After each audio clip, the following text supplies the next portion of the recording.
Je vais dehors. Ah, mais dans le jardin.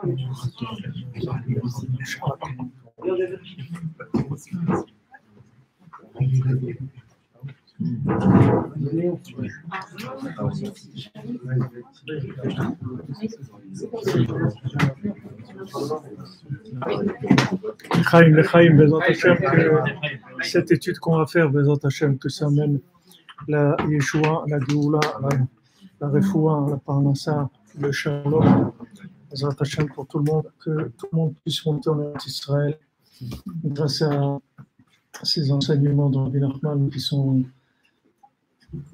en fait des très grandes délivrances spirituelles, puisque c'est un grand adoucissement de la rigueur qu'il y a dans le monde. Et quand on a demandé à Rabbi Nachman quand est-ce que Mashiach vient, alors il a dit quand vous verrez que les gens ils étudient l'écouter Moran, dans le monde on étudie l'écouter Moran, alors sachez qu'on est dedans, qu'on est proche. Alors comme je vous ai demandé, c'est-à-dire de quoi vous voulez qu'on parle, comme on dit la Simcha, ça vous, on peut... Je me souffle. Alors, parce que, disons que, comme ceux qui ont l'habitude de suivre les shiurim, ils savent que je ne prépare pas, donc si vous avez des questions, des thèmes, des choses qui vous intéressent, des questions qui vous bloquent, que vous voulez avancer sur la Emouna, sur ce que vous voulez, ce qu'on peut télécharger. Il y a le Google d'ici où on peut télécharger, et dans le ciel, il y a un endroit qui s'appelle, Rabbi Nachman dit, qui s'appelle le Lev Haelion. Il y a un cœur en haut, et il dit que si on se connecte sur ce cœur, alors on peut télécharger tous les enseignements qui sont dans ce cœur, où il y a tous les enseignements de tous les tzadikim, depuis la création du monde, tout est dans ce cœur-là. C'est un serveur, en fait. C'est un serveur qu'il y a dans le ciel, où il y a tous les livres, tout ce qui a été écrit et qui sera écrit aussi, tout est dans ce serveur. Donc il faut se connecter à ce serveur et après on télécharge, c'est tout, selon le besoin du Ham Israël et des gens présents au moment où on va étudier les Antachim.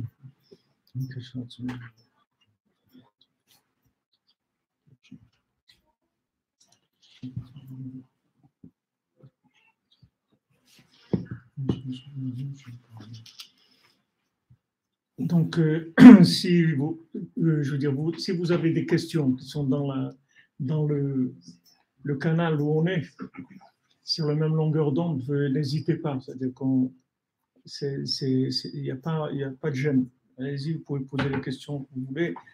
Dans le cadre de ce qu'on a parlé, on va essayer de parler de la Simcha. Tout d'abord, la définition de la Simcha. Qu'est-ce que c'est la Simcha? Alors, Rabbi Nachman, dans les contes, Rabbi Nachman dit que la plupart des gens, ce qu'ils appellent la joie, c'est un manque qui s'est comblé. C'est-à-dire, il leur manquait quelque chose. Maintenant, ils ont trouvé ce qui leur manquait, alors ils sont contents. Alors, le Rabbi Nachman dit que ça ne s'appelle pas la joie. C'est-à-dire, combler un manque, ce n'est pas ça la joie. C'est la définition de la simcha, c'est pas ça. Si quelqu'un il lui manquait quelque chose, il lui manquait une maison, il lui manquait une voiture, il lui manquait le mariage, il lui manquait un enfant, tout ça, c'est pas ça qui s'appelle la simcha. Ça, c'est juste combler un manque. La simcha, la définition de la simcha, c'est en fait la liberté totale de l'esprit. C'est ça la simcha. C'est-à-dire quand on a le cerveau libre, qui n'est pas emprisonné, c'est ça qui s'appelle la simcha. le cerveau libre. Libre, connecté avec Dieu, libre. Pas dépendant de quoi que ce soit. Libre, le cerveau libre. Alors, Rabbi Nachman, il dit dans l'écoute Moran que pourquoi les gens ils sont loin d'Hachem? Parce qu'ils n'arrivent pas à réaliser ce qui se passe dans leur vie. En fait, ils ne réalisent pas la vie elle-même. Ils ne réalisent pas, ils voient des choses, mais ils ne réalisent pas. Ils vivent des choses, mais ils ne réalisent pas. Des fois, quelqu'un il est marié, ça lui met 20-30 ans pour qu'il réalise qu'il s'est marié. C'est-à-dire, ça ne rentre pas, ça ne descend pas. Ils ne réalisent pas. Il y a des gens qui ne réalisent pas qu'ils sont pères de famille. C'est quand les enfants ils se marient, après ils disent oh, c'est vrai, dommage, on n'a pas profité avec les enfants. Et tout. Ils ne réalisent pas. C'est-à-dire qu'ils n'arrivent pas à intégrer les choses. Rabbi Nachman dit pourquoi on n'arrive pas à intégrer les choses?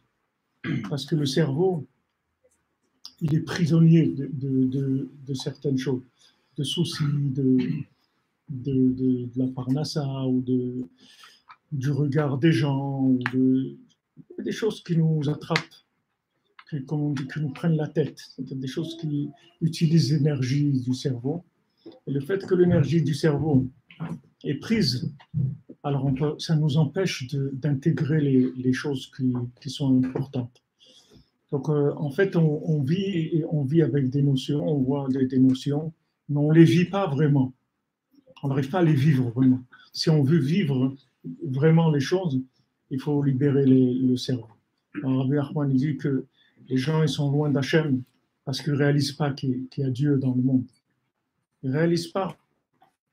Pourquoi ils ne réalisent pas? Parce que on ne laisse pas le temps au cerveau de décanter les choses, de vivre les choses, de les intégrer. Le cerveau, il tourne sans arrêt, et il n'y a pas un moment où on décante. Mais si on décante, on réalise tout de suite, tout très, très simple. Il n'y a pas grand-chose à comprendre dans ce monde. La vie, elle est très facile. Seulement, il faut réaliser les éléments. Qu'est-ce qui est important? Qu'est-ce qui est prioritaire? Qu'est-ce qui est secondaire? Ça, il faut réaliser. Quelqu'un va courir dans un sens, il va aller vers quelque chose qui est secondaire. Après, il va se rendre compte au bout de quelques années que ce qui était prioritaire, il ne s'en est pas occupé. Il y a comme ça, la personne, elle va dans tous les sens. Alors, Rabbi Nachman, il dit que la simcha, c'est la chérout du mort, c'est la liberté du cerveau. D'accord? C'est-à-dire, on va libérer le cerveau, on va permettre au cerveau d'avoir sa fonction de connexion pour pouvoir vivre les éléments pleinement.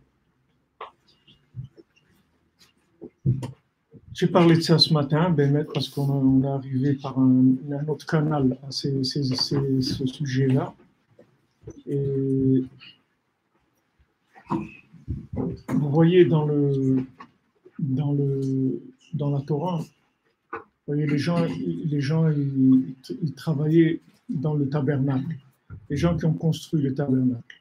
D'accord, chacun y travaillait, il y en a qui travaillaient dans l'or, pour les orfèvres, des gens qui faisaient l'or, il y a d'autres qui les tentures, d'autres les cordes, les poutres, chacun y travaillait, le tissage, la teinture, chacun y travaillait. Mais dans le Mishkan, les gens qui travaillaient, il y avait personne qui avait appris ce métier-là. C'est-à-dire les gens, ils venaient, ils avaient envie de construire le Mishkan, le tabernacle pour Hachem. Donc ils demandaient qu'est-ce que je peux faire pour le tabernacle. On dit voilà, tu vas tisser, ou tu vas faire telle chose ou telle chose. Maintenant, comment ils savaient comment faire? C'est des métiers qui sont, c'est pas comme si vous prenez quelqu'un pour mettre du scotch sur des colis. C'est un truc qu'il faut apprendre. C'est pas Comment ils apprenaient les gens? Alors, la Torah, elle dit celui qui avait la chokhma du cœur, chokhmat lev. Celui qui avait chokhmat lev, c'est-à-dire qu'il avait la disponibilité du cœur pour la chokhma. C'est-à-dire qu'il mettait au service de l'apprentissage de la chose. Et quand il mettait son cœur au service de l'apprentissage de la chose, automatiquement, il savait comment faire la chose. C'est-à-dire que la chorma, elle venait le savoir, il venait en seconde position, pas en première position. Alors ça, je le dis toujours dans mes cours, c'est que normalement, vous devez connaître votre métier avant de l'apprendre. Quand en français on dit en forgeant on devient forgeron, c'est pas vrai. Un forgeron, il va aller apprendre à forger. Mais un médecin, d'abord il est médecin, après il va prendre la médecine. Mais si un médecin il apprend la médecine pour une parnassa, c'est pas un médecin.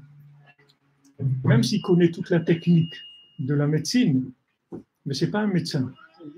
Parce que la technique, elle est là pour aider à mettre en place une aptitude du cœur. C'est-à-dire la personne dans son cœur, elle a une aptitude. Il y a des gens, par exemple, c'est des vendeurs. C'est leur style, c'est des vendeurs, c'est leur métier.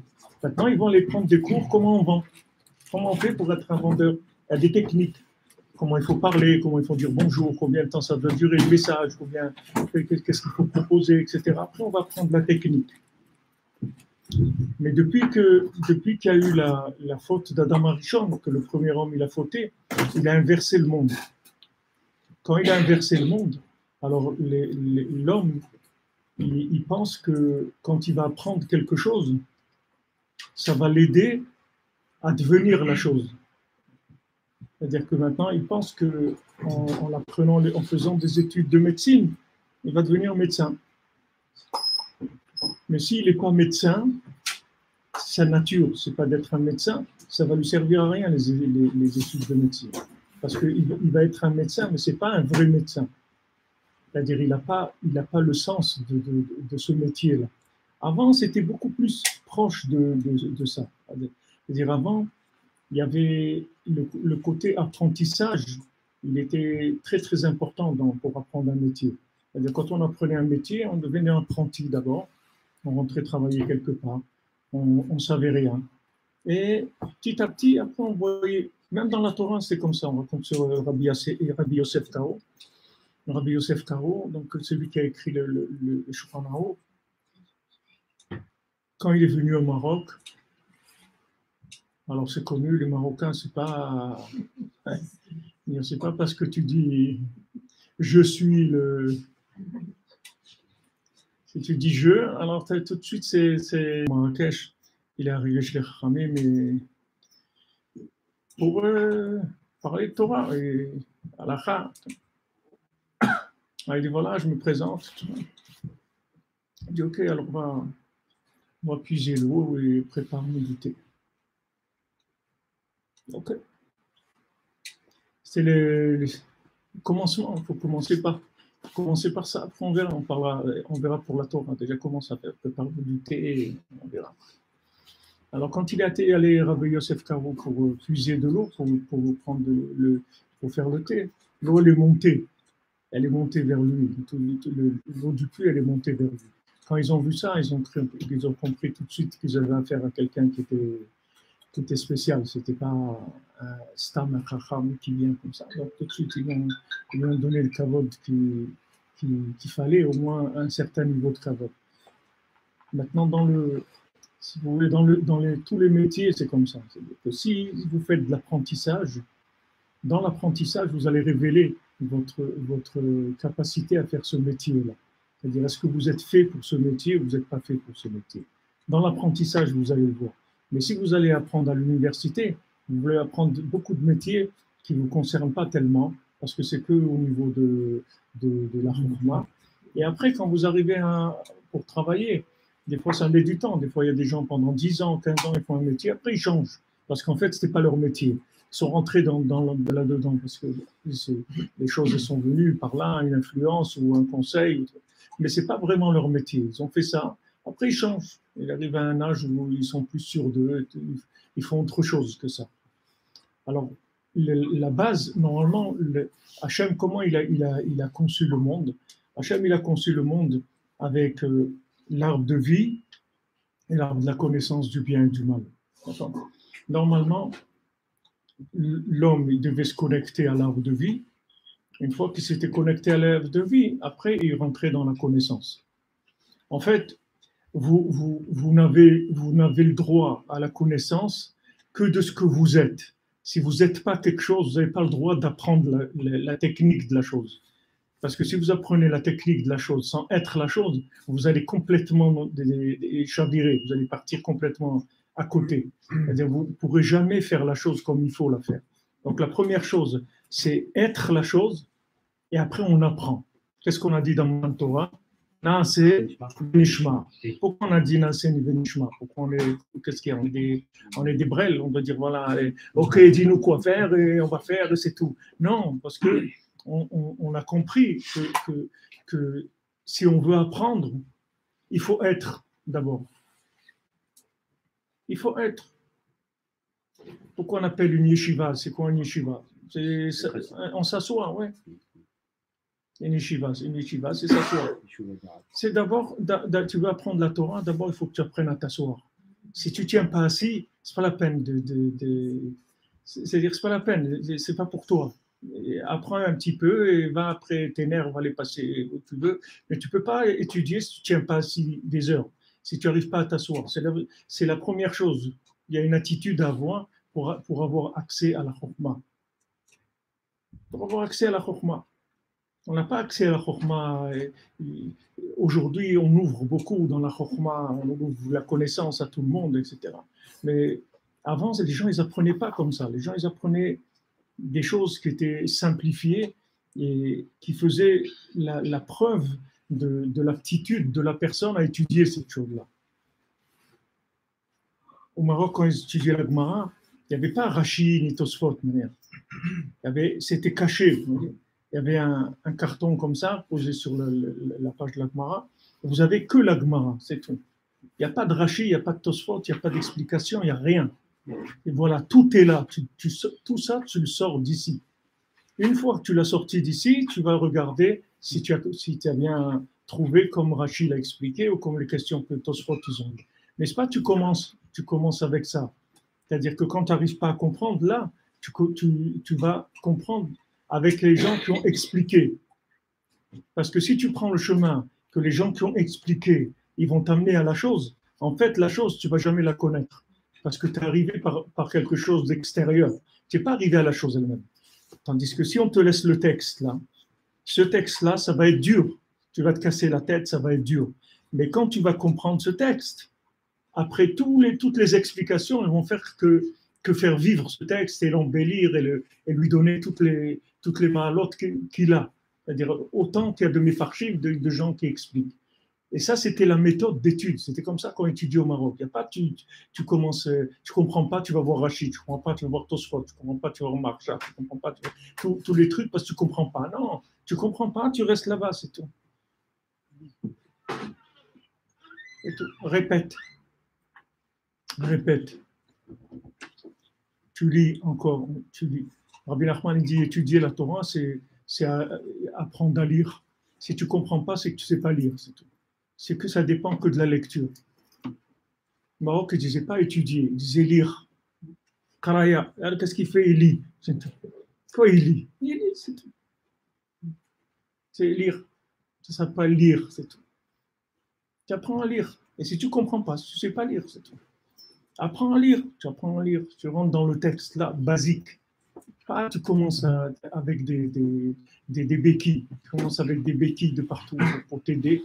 Et après, tout ça, ça va te donner une approche du texte, mais en fait, tu ne vas pas avoir une approche du texte qui est vraie. Qu'est-ce que c'est une approche du texte qui est vraie? C'est que toute la Torah, c'est du Ruach HaKodesh. Toute la Torah, c'est du souffle divin.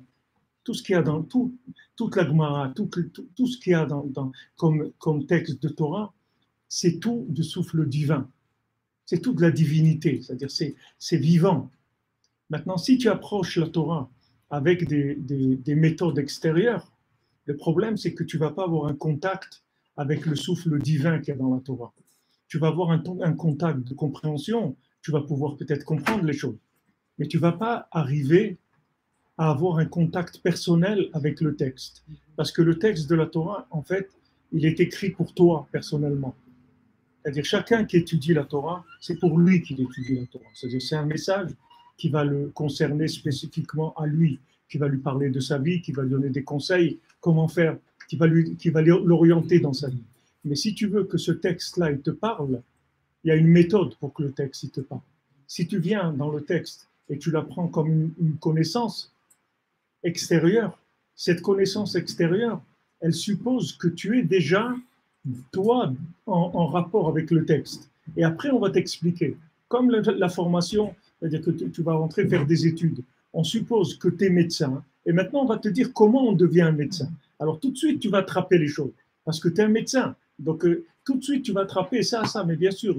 Donc, il faut faire comme ça. C'est inné chez toi. Ça va sortir tout de suite. Tu vas attraper tout de suite la chorma de la chose. Mais si tu n'es pas la chose, tu ne vas rien attraper du tout. Tu vas attraper quelque chose d'extérieur. Tu ne vas pas vivre la chose. Tu ne vas pas vivre la chose. Dans le livre de Anaël, elle rapporte dans son livre que il y avait un père qui avait envoyé son fils étudier dans un yeshiva pendant des années. Et donc après, le fils, après cette formation pendant plusieurs années, qui a coûté beaucoup de sacrifices de la famille pour arriver à ça, le fils il est revenu de la yeshiva avec toute la chorma qu'il avait. Et tout. Alors le père, il a fait un grand repas, il a invité la communauté, et il a dit à son fils, voilà, dis-nous quelque chose. C'est-à-dire, montre ce que tu as appris des années à la yeshiva, etc. Alors le fils, il dit le premier passouk de la Torah, Bereshit. Premier verset de la Torah, Bereshit.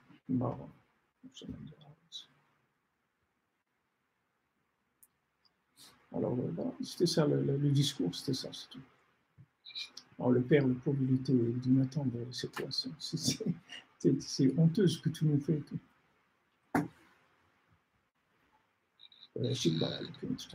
C'est quoi ça? T'as envoyé étudier dans une yeshiva.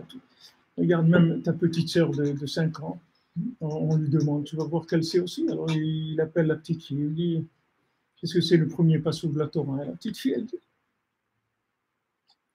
Alors il attend que ça se calme, que les esprits se calment.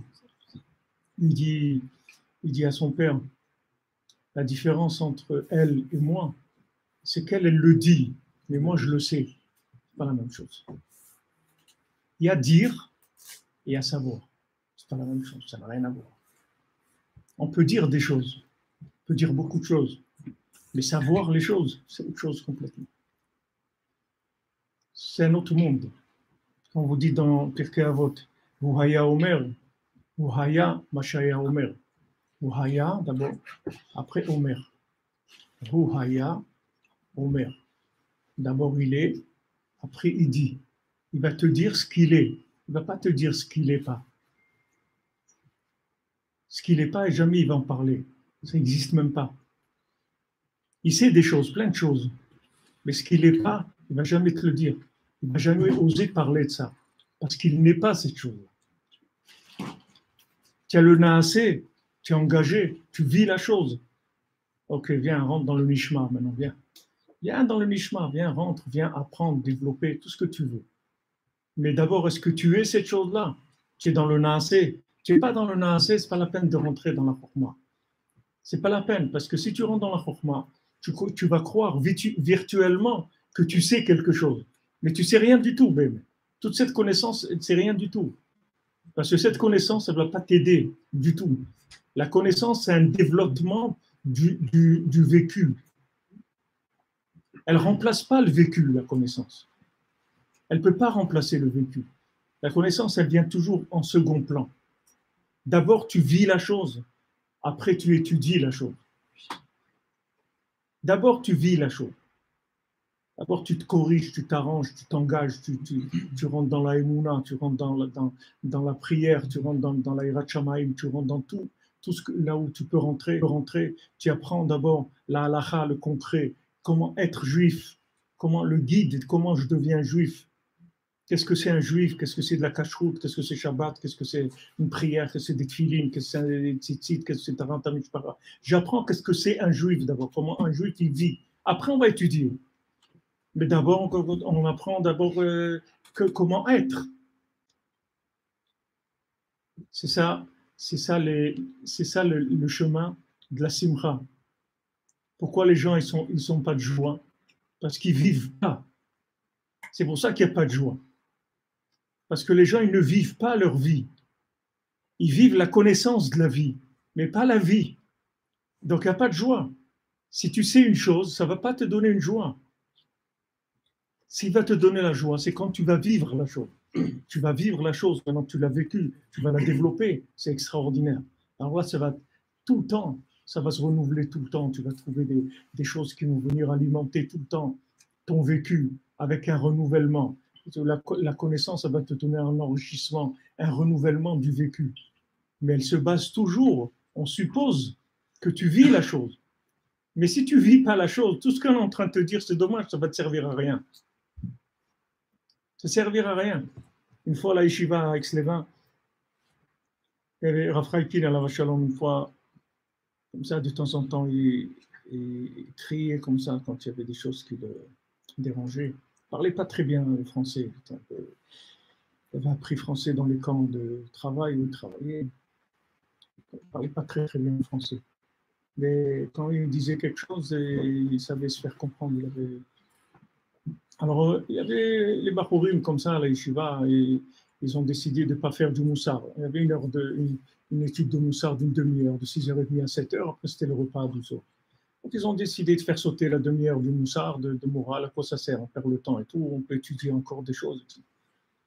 Alors, Rav Chaim, il a entendu cette chose-là, alors, il nous a réunis au Beit Midrash, et il a dit, si tu ne fais pas du moussard, si tu fais pas du moussard, tu peux devenir un grand apikoros avec ta Torah. Sache-le. Que si tu ne fais pas le moussard, tu vas devenir un très grand apikoros avec ta Torah. Tu peux devenir un apikoros. C'est-à-dire que tu peux devenir un hérétique avec la connaissance. Parce que la connaissance, elle n'indique pas le chemin de la vie. La connaissance, elle indique le chemin à quelqu'un qui est sur le chemin déjà. Il a besoin maintenant d'être...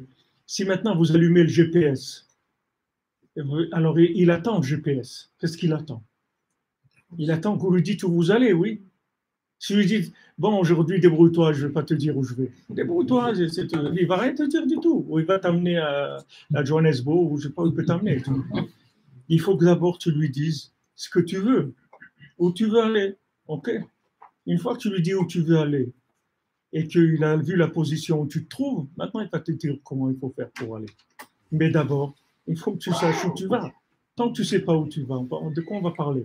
On n'a rien parlé de là. De quoi on veut parler? En fait, parler de quoi? Regardez le monde dans quoi il est. Jamais, jamais dans le monde, il y a eu autant de connaissances qu'aujourd'hui dans des domaines. Vous prenez dans le domaine, vous prenez dans le domaine de l'éducation, vous prenez dans le domaine des familial, des couples. Il n'y a jamais eu autant de connaissances dans le monde. Vous prenez les analyses psychologiques du fonctionnement d'un couple, ou psychanalyse, ou tout ce que vous voulez. Comment faire reconnaître que quelqu'un il correspond bien à son conjoint avec toutes sortes d'analyses et tout. Ok, on n'a jamais eu autant d'outils qu'aujourd'hui, autant de connaissances qu'aujourd'hui. Mais on n'a jamais été dans un état de comportement aussi catastrophique qu'aujourd'hui. Donc il y a un problème. Il y a un problème. Comment on te donne la connaissance pour quelque chose comme il n'y a jamais eu, et cette chose, tu l'as réussi moins que des gens qui ne savaient même pas le 10e de ce que tu sais. Comment ça marche? Comment c'est possible que ça soit comme ça? Comment ça se fait que j'ai appris tellement de choses, je sais tellement de choses, et j'arrive pas à vivre les choses comme il faut? Qu'est-ce qui se passe? C'est que la base, le départ, il manque la base, c'est-à-dire Qu'est-ce que tu fais? Pourquoi tu te maries? C'est quoi? Tu cherches quoi? Tu veux quoi? D'abord, arrange ça, que ça soit clair. Une fois que tu as arrangé ça, bien maintenant, on va passer à tout, on va te donner les techniques. On va te donner les techniques, comment ça marche. Et à ce moment-là, il n'y a pas de problème. Tu peux arriver vraiment à des résultats extraordinaires. Mais d'abord, viens, on voit que, on parle de la chose elle-même. Et aujourd'hui, ben, ça fait des années que je parle de ça parce que malheureusement, on voit tous les problèmes qu'il y a. Je dis que normalement, on ne devrait pas laisser des jeunes se marier s'ils n'ont pas une formation minimum. Je ne parle pas que des halakhot de la mishpacha. Qu'est-ce que c'est un mariage? C'est quoi le mariage? Pourquoi tu te maries? Tu veux quoi? Voilà, questionnaire. Tu donnes à un garçon, une fille, khatan, kalan, questionnaire. Vous voulez quoi? Vous attendez quoi du mariage? Vous voulez vous marier pourquoi? Voilà, remplissez la feuille. Pour les aider, peut-être tu peux mettre des réponses un peu toutes prêtes comme ça, où ils cochent, ou un truc. Mais vas-y, interroge, qu'est-ce que tu veux? C'est là où il faut corriger le tir. C'est à ce moment-là. C'est pas après. C'est pas après, parce que si le départ il est pas comme il faut, tu vas corriger le tir avec quoi? Avec du suivi. On dit voilà, il faut aller chez quelqu'un qui s'occupe des couples, qui fait des trucs et il aide les couples, etc. Mais la base du foyer, il faut d'abord savoir qu'est-ce qu'on fait, pourquoi on veut se marier. Une fois qu'on a décidé ça, on revient maintenant, on va voir comment on va faire. Maintenant, on va apprendre. On va apprendre la chokhmah. Mais si la base du vécu de la chose, elle nous a échappé, qu'est-ce que tu veux coller comme chokhmah? Sur quoi tu veux coller la chokhmah? Elle va servir à quoi cette chokhmah? Ouais, mais c'est à cause de ça, parce que tu ne sais pas faire ça. C'est pas que tu sais pas. C'est pas que tu sais pas faire ça ou tu n'as pas compris ça. Tu n'as pas besoin de comprendre. C'est que Pachouk, tu n'es pas marié, c'est tout. Tu crois que tu es marié, mais tu n'es pas marié. C'est pas ça le mariage. Alors, il faut que tu suives un cours, un séminaire, même si ce séminaire, il dure pas, il peut durer même, je sais pas, 12 heures, ça suffit. Mais au moins savoir que c'est le mariage. Et après, allez, on démarre. Des formations, voilà. Et le mari, comment il faut lui parler, la femme, comment il faut faire quand il rentre, quand il sort, le téléphone, les trucs, les enfants, les courses, les beaux-parents. Ok, après, on prend toute la technique. Mais déjà, il faut qu'il y ait la base. Alors, cette base-là, c'est ça qui s'appelle Chokhmat Lev. Pikoudé Hashem, Yesharim, Mesamche Lev. Les pikoudim d'Hachem, les lois qu'Hachem y donne, elles sont droites. Elles donnent de la joie dans le cœur. Les Chachamim me disent, En simcha ke'atarat asfot. Il n'y a pas une joie comme de sortir du doute. Sortir du doute. Maintenant, comment tu vas sortir du doute? Avec la connaissance? Pas du tout. La connaissance, elle ne va jamais te sortir du doute. La connaissance, elle va se rajouter, elle va servir au développement de la chose comme tu la vis. Elle va t'aider à la développer. Mais elle va toujours venir pour développer quelque chose d'existant. La connaissance, elle ne va jamais créer la chose. La connaissance, elle ne peut pas créer la chose. Tu ne peux pas créer quelque chose avec de la connaissance. C'est impossible. Tu peux faire semblant, mais tu ne peux pas créer quelque chose avec de la connaissance. Si tu veux créer quelque chose, il faut que tu sois cette chose-là. Il faut que tu fasses exister cette chose-là. Il faut que tu aies envie de la faire. Quand on dit envie en français, ça veut dire que c'est vivant, oui, envie. C'est-à-dire c'est vivant, la chose. J'ai envie de ça. Ça veut dire c'est quelque chose qui vit chez moi.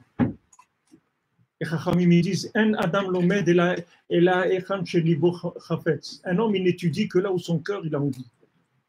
Il y a des gens, ils aiment la halacha, des gens, ils aiment le zohar, des gens, ils aiment la prière, des gens, ils aiment les teilim, des gens, ils aiment les bakashot. Allez, vas-y, c'est là-dedans que tu dois aller. Une fois que tu vas aller là-dedans et que tu vas remplir de ces choses-là que tu aimes, ça veut dire que ces choses-là, elles te parlent. Après, tu vas ajouter de la technique par rapport à ça. Et cette technique, elle va t'élever. Mais d'abord, il faut vivre la chose. Vous savez, chez les chassidim, les gens qui apprennent la lève bête aux enfants, c'est les gens les plus grands qu'il y a. On prend les meilleurs Talmidei Chachamim, les gens les plus grands, pour apprendre la lèvre bête à l'enfant. Attends, juste je finis ça, allez, je te donne la parole. Juste je finis ça. Pourquoi maintenant on prend la personne la plus grande pour en prendre? Pourquoi on prend un monsieur de 70 ans ou 80 ans? C'est lui qui va apprendre la lèvre bête à l'enfant. Pourquoi? Tu sais, la lèvre bête, tu apprends à lire, donc c'est besoin. C'est pas. Non, parce que pour apprendre les premières lettres, il faut que tu prennes quelqu'un qui a été le plus loin possible dans le vécu de cette chose-là. C'est lui qui va t'apprendre ça. Parce que sinon, tu vas commencer tordu. Tu ne vas pas bien commencer. Prenez-les dans autre chose. Quelqu'un, il va apprendre les arts martiaux, par exemple. OK?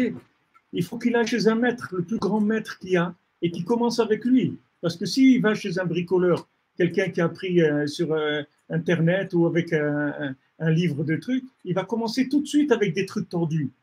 Et après, ça va rester comme ça, parce qu'il va prendre des habitudes par rapport à ça. Et il va croire que c'est ça, alors que ce n'est pas ça. Donc, il faut quelqu'un qui soit le plus avancé possible pour t'apprendre les choses du commencement. Et à ce moment-là, l'enfant, quand il apprend la lèvre bête de quelqu'un qui est lui-même, il est la lèvre bête vivant. Lui-même, il a 70, 80 ans, il est devenu de la Torah vivante. Entier, si tu le prends, sa chair, tout c'est de la lèvre bête. Il est de la Torah vivante. Alors lui, quand il t'apprend le Aleph, c'est un Aleph vivant.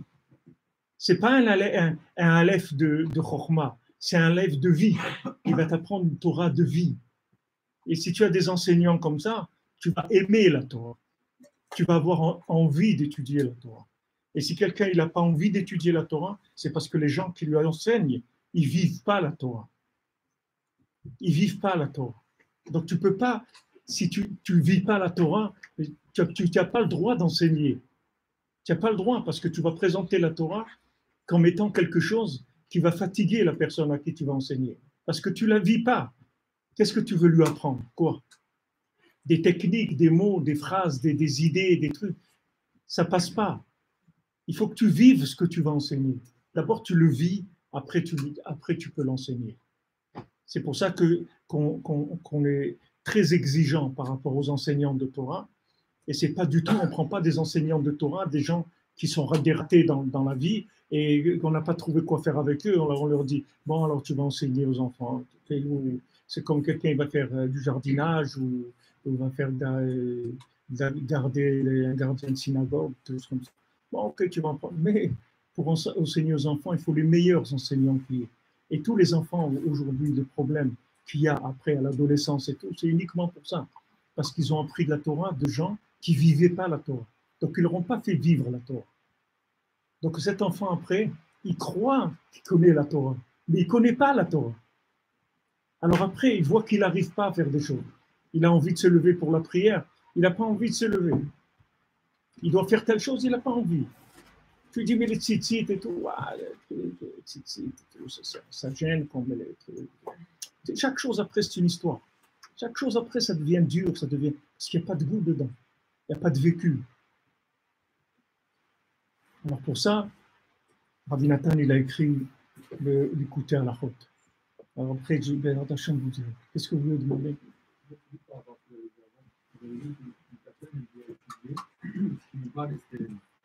Maintenant, il y a des choses faciles, entre guillemets, comme tout le monde doit étudier la vie. Tout le monde dit qu'il faut étudier la vie. Mais quelqu'un à qui ça ne parle pas, la vie, il n'aime pas. Il aime pas. Il aime écouter des morales, ça, il aime. Ouais. Qu'est-ce qu'il doit faire? Est-ce qu'il doit se forcer à étudier l'agma? Est-ce qu'il doit plus rester, comme vous l'avez dit? C'est une bonne question, ce que tu demandes. C'est une très bonne question. Ça coûte cher d'apprendre ça, mais bon, prochainement, on arrive. Si on cherche, on arrive. Si tu veux étudier la Gemara, il faut que tu étudies avec quelqu'un que lui, c'est de la Gemara vivante. Sinon, tu ne vas pas pouvoir étudier la Gemara. Parce que, pourquoi tu n'arrives pas à étudier la Gemara? Parce que la Gemara, elle ne te parle pas. Tu comprends? Elle ne te parle pas, pourquoi? Parce que quand tu étudies la Gemara, tu ne trouves pas la connexion personnelle avec le texte. Si tu veux, quand tu étudies la Gemara, En fait, c'est comme si tu lis un texte en chinois, mais tu crois que tu comprends. Tu comprends? Tu crois que tu comprends. Parce que si le texte il était en chinois, il n'y a aucun problème. Tu es tranquille, tu ne comprends rien. Tu comprends? Donc ça va, tu sais que tu n'as rien compris. Tu vas aller voir quelqu'un, tu lui dis excusez-moi, je ne comprends pas ce qu'il y a écrit. Vous pouvez me dire. Alors il va t'expliquer. Mais comme le texte, il y a des gens qui t'expliquent, mais ils te traduisent, si tu veux, l'emballage du texte, c'est-à-dire la connaissance extérieure du texte. Et toi, cette connaissance extérieure, elle ne te suffit pas pour te repérer. Tu n'arrives pas à te repérer. Un enseignant, Rabbi Nachman, il dit, comment on dit un enseignant? C'est un mélamède, d'accord? Et celui qui vient apprendre, c'est un lomède, d'accord? Alors que ce soit le mélamède ou le lomède, c'est la lettre lamed, d'accord, en hébreu. Maintenant, qu'est-ce que c'est la lettre lamed? La lettre lamed, c'est écrit que c'est comme un migdal poreach ba'avir. Tu vois, une lettre lamed, si tu la fais tourner, c'est comme une toupie, une trombia. On est dans la trombia, c'est une toupie, d'accord? Et qu'est-ce que c'est ce lamed là? C'est écrit dans les Sfarim. C'est que quand maintenant l'enseignant il enseigne la Torah, en fait, qu'est-ce qu'il fait? Il lance son cœur dans l'air. Et l'élève, il lance son cœur aussi pour attraper son cœur dans l'air. Et l'élève, il lance son cœur aussi pour attraper ce qu'il y a dans le cœur de l'enseignant. Et c'est ça la forme du lamed. C'est-à-dire que chacun, il lance son cœur, et ce mouvement-là du lamed, en fait, c'est un cœur qui tourne, avec une barre en haut et une barre en bas. Mais c'est un cœur tournant. Si vous prenez une lettre lamed, c'est comme si vous avez pris un demi-cœur comme ça. Si vous le faites tourner, vous avez la forme d'un cœur. Et les deux extrémités, c'est l'attachement du maître et l'attachement de l'élève. Et c'est ça, apprendre. C'est ça, apprendre. Sinon, ça ne s'appelle pas apprendre. Et c'est pire que, c'est-à-dire cet apprentissage-là, c'est-à-dire si tu étudies avec quelqu'un qui enseigne intellectuellement les choses, c'est pire que si tu n'étudies pas. Parce qu'il te vide ta batterie, la batterie que tu avais pour apprendre, il te l'use. Il te l'use. C'est-à-dire qu'après, chaque jour, qu'est-ce que tu apprends que tu n'es pas capable de comprendre? C'est ça que tu apprends. Donc chaque jour, tu sors, en fait. Au lieu de rentrer, tu sors. Tu ne rentres pas du tout, tu sors. Il faut que tu prennes quelqu'un qui vit la Torah. Si quelqu'un il vit la Torah, c'est comme du miel. C'est-à-dire, il va t'enseigner la Gemara, c'est comme du miel. Tu vas voir, c'est merveilleux, c'est extraordinaire. Et toute cette difficulté, c'est que comme dans la Gemara, il y a un côté purement logique, alors les gens, ils s'attrapent sur ça. Et ils prennent que ça. Alors quand ils enseignent, c'est que de la logique. Et si tu es quelqu'un qui a un peu de cœur, tu ne peux pas rentrer là-dedans. Tu ne peux pas, ça te répugne, tu ne peux pas. Et ça t'angoisse, tu te dis, mais comment c'est la Gemara, c'est Kadosh et tout, comment j'arrive pas à étudier ça? Mais je suis pas un tembel, comment? Moi j'étais à l'école, j'ai fait le bac, j'ai fait des années d'études, j'ai fait des trucs. Pourquoi j'arrive pas? C'est pas que tu n'y arrives pas, c'est que la personne qui t'enseigne, elle ne sait pas te traduire la Torah dans le langage, dans ton langage, c'est-à-dire que tu puisses t'identifier avec le texte. Il faut que tu te trouves, toi, dans le texte. Une fois que tu te trouves dans le texte, alors il n'y a aucun problème. Maintenant, pourquoi tu aimes étudier le Likutei Moharan? Parce que le Likutei Moharan, Rabbi Nachman, il est descendu au niveau de tout le monde. Et quand il parle, n'importe qui peut s'identifier. Rabbi Nachman, il dit même un petit enfant, il peut s'identifier au Likutei Moharan. Un petit enfant de 5 ans, tu peux lui enseigner le Likutei Moharan. Alors Rabbi Nachman, il a dit ce que je voulais vous dire avant. Ça va, je t'ai répondu, tu veux plus. Alors non, je veux dire, c'est pas clair. Tu me dis, j'essaie d'expliquer mieux. Parce qu'en fait, même si on a l'enseignant qui nous permet de nous identifier, on a quand même des facilités avec le Moussar, par exemple, et moi, la Gemara. Est-ce que ça veut dire qu'on peut délaisser la Gemara au profit du Moussar? C'est pas que vous pouvez délaisser. C'est que si maintenant le Moussar, ça vous parle, ça veut dire que vous êtes déjà avancé dans votre personnalité par rapport à ce texte-là. C'est-à-dire, il vous parle. Il y a des gens, le Moussar, ça ne leur parle pas du tout. Ils n'aiment pas du tout. Vous, ça vous parle. Okay, ça veut dire que ce texte-là, vous avez un lien, le cœur, il saisit le texte. Mais vous ne devez pas délaisser. Il ne faut pas délaisser, il ne faut rien délaisser. Seulement, ce que je veux vous dire, c'est que pour pas vous arriver à délaisser, il faut trouver quelqu'un qui vive la chose qu'il va vous enseigner. Sinon, il va vous dégoûter de la chose. C'est tout. Parce que vous allez faire des efforts, vous comprenez? Vous, les efforts, vous allez les faire. Maintenant, si vous faites des efforts sur quelque chose où vous n'arrivez pas à vous identifier, vous n'allez pas arriver à comprendre. Vous n'allez pas arriver à comprendre. Hein? Toute la vie, elle est courte, mais ce n'est pas ça le problème. C'est pas ça le problème. Il ne faut pas regarder ça. Il a enseigné ce qu'un élève en 100 ans, il ne peut pas apprendre. En une nuit, il a. Une fois que vous avez trouvé la connexion, après vous téléchargez par quantité énorme, vous comprenez? C'est la connexion qu'il faut trouver. Parce que si vous savez comment ça marche, c'est comme si vous prenez un ordinateur, ok? Vous avez des choses dans le disque de l'ordinateur. Okay? Combien vous pouvez mettre dans le disque de l'ordinateur?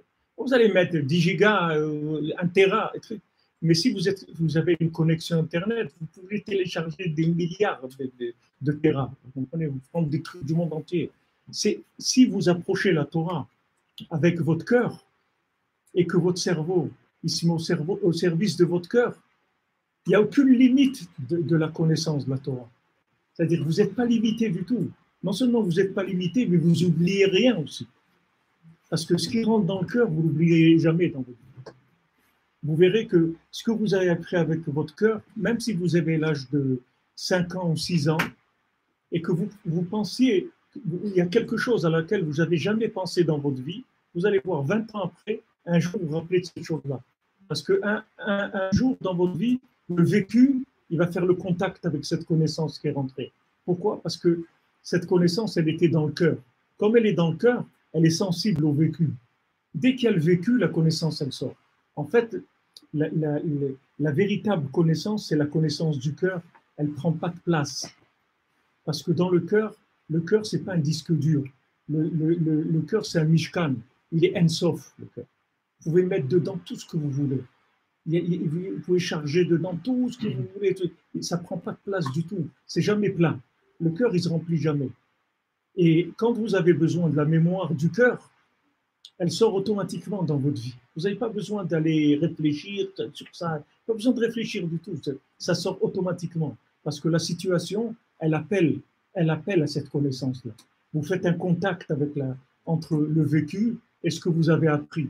Tandis que si c'est dans votre tête, vous pouvez vous rater 10 fois. Parce que vous avez, je sais, il y a un truc, je ne me rappelle pas, mais on a parlé une fois, pourquoi? Parce que ce n'est pas rentré dans votre cœur. Si ça rentre dans votre cœur, jamais vous allez avoir des trous de mémoire. Il n'y a pas de trou de mémoire dans le cœur. Le trou de mémoire, il est ici, dans le disque dur. Mais dans le cœur, il n'y a pas de trou de mémoire.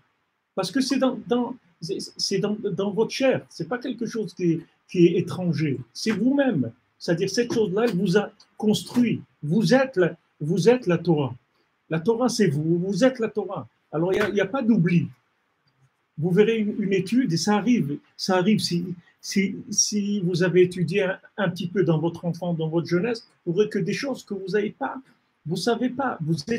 Si on vous dit, est-ce que tu sais ça? Peut-être que le cerveau ne va pas se rappeler du tout. C'est-à-dire, si on fait une interrogation intellectuelle, peut-être le cerveau, il ne sait pas.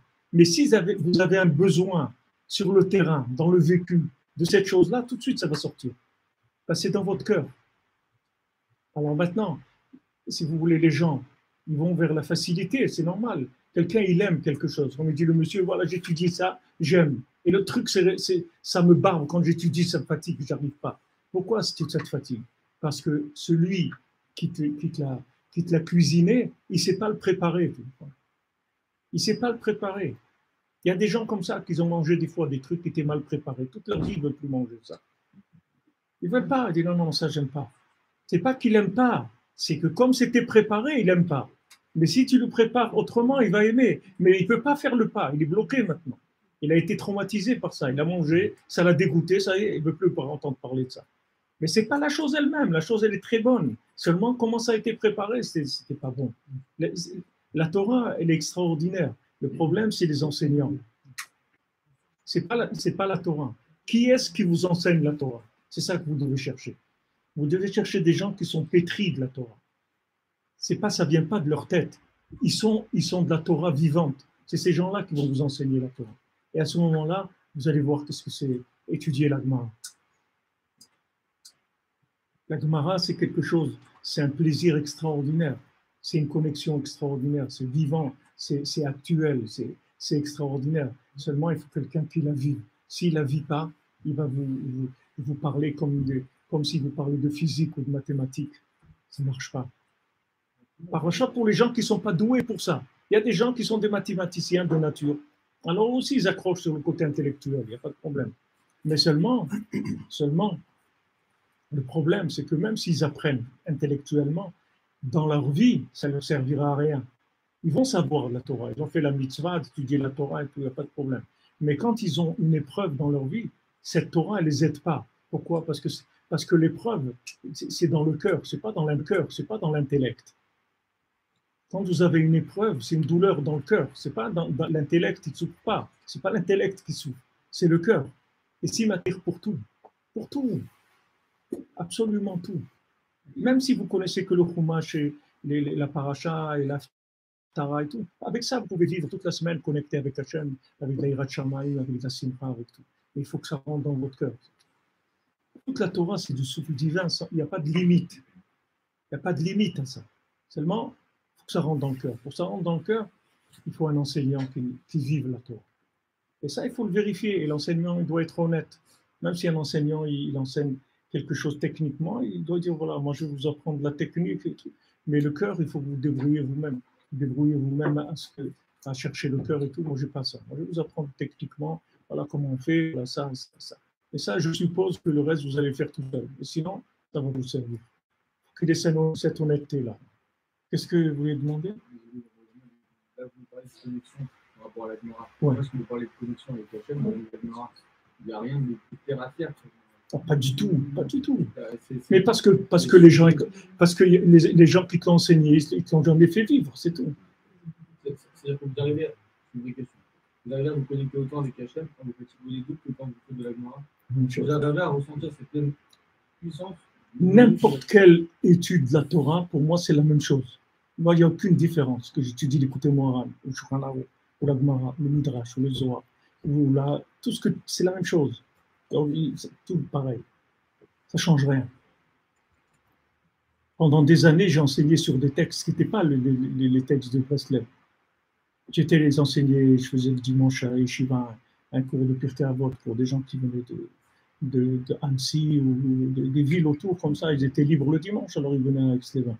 Mais je ne faisais pas à Breslev. Mais je parlais que de Breslev. Mais pas sur le support, il n'était pas Breslev. Mais après, quand tu connais l'écouté Moharan, alors toute la Torah, elle est ouverte devant toi. Il n'y a aucun problème. N'importe où, tu vas trouver tout de suite des connexions. Il n'y a pas de problème. Et la Gemara, c'est des secrets extraordinaires. Il y a des grandes ouvertures dans la Gemara. Seulement, il faut que tu t'identifies, c'est tout. Si tu t'identifies tu arrives à t'identifier, ça y est, après, tu es sauvé. Tu es sauvé. Et tu verras que Bezat Hashem, si tu arrives à trouver un enseignant, un mec qui te fait aimer la Gemara, tu vas voir que quand tu vas vivre tout simplement, tu vas aller au travail, tu vas aller faire des courses et tout, tu vas entendre les gens, ils vont parler de la Gemara que tu as étudiée. Tu vas voir qu'ils parlent de la Gemara que tu as étudiée. Aujourd'hui, tu te dis, mais comment? Mais parce que ça y est, tu as connecté. Du moment où tu as connecté, tout se connecte. Tu vas te rendre compte que tu es dans un... Tu sais comme ils appellent les maisons connectées, là. Tu rentres avec un petit truc, tu fais tout. La cuisinière, et le micro-ondes, et le chauffage, et la douche, et les trucs et tout. C'est exactement pareil. C'est-à-dire que la Torah, en fait, c'est un outil de connexion dans le monde. C'est pas une chokhma. C'est une chokhma de connexion pour les gens connectés. Mais si tu n'es pas connecté, ce n'est pas une chokhma du tout. C'est une chokhma de quoi? Tu vas faire comme un brel, on te dit fais ça, regarde, fais ça, fais ça, fais ça. Tu dis, nous au Maroc, même à Pessah, le mot Hametz, il ne fallait pas dire. Tu dis Hametz, qu'est-ce qu'il y a, qu'est-ce que je dis? Non, on ne peut pas dire le pain. Le mot pain, il ne faut pas dire. On peut pas. Mais qu'est-ce qu'il y a de dire le pain? Non, non, c'est Pessah, on ne dit pas le pain. Pourquoi? Je ne sais pas, c'est comme ça. C'est comme ça. Alors quoi, rien, on découvre que c'était rien, un peu quelque chose, lâche-nous quelque chose, un petit truc. Rien, ça c'est comme ça, ça c'est comme ça, ça c'est comme ça, c'est comme ça. Après les gens, ils sont même, c'est tout ce qu'ils fassent. S'ils n'arrivent pas à s'identifier, il faut bien qu'ils vivent. L'individu ne va pas mourir, non, il faut bien qu'ils vivent. Alors il va aller chercher où il y a de la vie, où il ressent des choses, c'est normal. Tu ne peux pas lui en vouloir. Mais tout ça, ça vient des enseignants, ça ne vient pas des gens. Je vous le dis, je l'ai dit des centaines de fois, et je le répéterai des centaines de fois parce que je l'ai vu avec mes enfants aussi. Ce n'est pas qu'avec moi, je l'ai vu aussi avec mes enfants. Ça n'existe pas des mauvais élèves. Ça n'existe pas. Il n'existe que des mauvais enseignants. Des mauvais élèves, ça n'existe pas. Tu ne sais pas lui enseigner, c'est tout. Tu ne sais pas lui enseigner, c'est tout. Pourquoi tu ne sais pas lui enseigner? Parce que tu ne vis pas ce que tu veux lui enseigner. C'est pour ça que tu ne peux pas lui enseigner. Vous savez, avant, les rabbanim qui enseignaient, les mélamdim, ils enseignaient en même temps à un enfant de 3 ans et 18 ans dans la classe. Il y avait l'âge des élèves, c'était entre 3 et 18. Ils enseignaient la Gemara, la Mishnah, le Chumash, la Lev Bet en même temps, dans la même classe. Vous voyez? C'est pas spécialisé là-dedans, c'était tout, parce que c'est tout la même chose. C'est tout la même chose. La Lev Bet, c'est aussi important que le Zohar, et que la Gemara, et que le Chumash, et que la Mishnah, et que le Midrash, et que tout. C'est aussi important. L'Halacha, il faut que tu t'identifies. Toute l'étude de la Torah, même l'Halacha, si tu rentres dans le monde de l'Halacha, tu veux apprendre bien l'Halacha, il faut qu'il y ait une identification avec le texte. Sinon, ça ne marche pas. Rabbi Nachman, il dit que dans le texte, il y a la présence du tzaddik qui a écrit ce texte-là.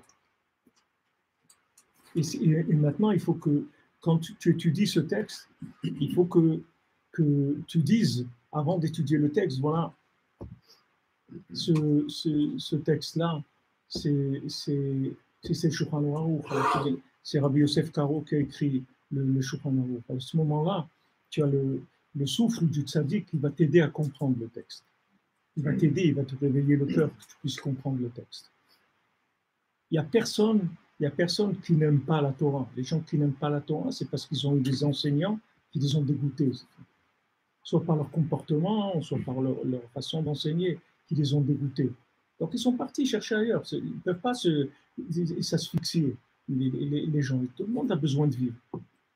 Et moins il y a des enseignants qui vivent la Torah, et moins la Torah se transmet. Les gens ils disent, ouais, moi j'ai toujours fait Shabbat, et j'ai fait ça, et j'ai tout fait et tout, et mes enfants ils ne suivent pas et tout. Mais tu n'as rien fait, qu'est-ce que tu as fait? Tu as fait semblant de faire, mais tu n'as pas fait. Tu n'as pas fait. Toi, tu n'étais pas là-dedans. Ce n'était pas ta vie, cette chose. Ce n'était pas ta vie. Une fois, il y a le Rav Jacobson, là en Eretz Israël, qui est un spécialiste du Chinouk. Il a dit une fois, il a demandé à un enfant, c'est pas de 12 ans ou 14 ans, qui avait c'était un petit peu déraillé, qui était plein de sortir un petit peu des chemins, des sentiers battus, comme on dit. Il lui a demandé qu'est-ce que tu aimerais dans ta vie, qu'est-ce que tu veux dans ta vie. Alors, il a dit, moi je veux une Volvo. Il dit, pourquoi tu veux une Volvo? Qu'est-ce qu'il y a à la Volvo? Il dit, parce que mon père, la seule fois où je l'ai vu joyeux dans ma vie, c'est le jour où il a reçu sa Volvo. Vous comprenez? Vous ne voyez pas un enfant, vous n'allez pas le rouler. Vous ne vous voyez pas. Vous ne faites pas les selfies toute la journée. Vous ne vous voyez pas. Vous ne voyez pas la tête que vous avez quand vous faites le kidouche et la tête que vous avez quand vous recevez la Volvo. Vous ne faites pas la photo. Vous comprenez? Si vous faisiez la photo, vous verrez la différence avant, après, ou ça et ça. Vous comprenez? Mais l'enfant, il capte tout. L'enfant, il capte tout parce qu'il voit la lumière du visage, la joie, l'expression, cette satisfaction-là. Il dit, mais c'est là que ça se passe alors. Tout est là. C'est là où ça se passe. Et après, tu dis, je ne sais pas ce qu'il a, mon fils, il veut Volvo, il veut de l'argent, il aime l'argent et tout. Pourquoi tu dis ça? Il aime ce que tu lui as mis en lui, c'est tout. Parce que c'est dire il aime ça.